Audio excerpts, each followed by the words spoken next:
Hindi mo aakalain na ganyan pala kaliwanag ito kahit napakaliit lang. Good morning, good afternoon, and good evening sa inyong lahat mga boss. Ito yung ating bagong flashlight, ang SD5028 ng Smiling Shark. Ito yung sinasabing maliit pero napakaliwanag. Yan ang laman ng box niya. Yung kanyang charging cable, yung flashlight at saka yung battery.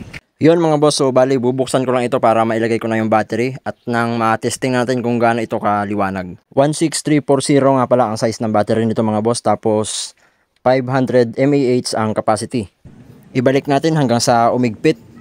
Diyan sa part na yan ay yung kanyang charging port na type C. Yung kulay green na ilaw dyan sa kanyang power button ay yung kanyang battery indicator. So pagka naging kulay pula yan, it means na lobat na itong ating flashlight. I-testing naman natin dito sa labas mga boss para makita natin kung gaano kaliwanag. Ayan oh, tingnan nyo naman.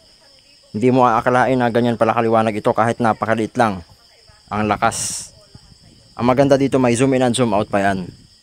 Meron nga pala itong 4 light modes. Una ay strong light, low light, and then strobe lights.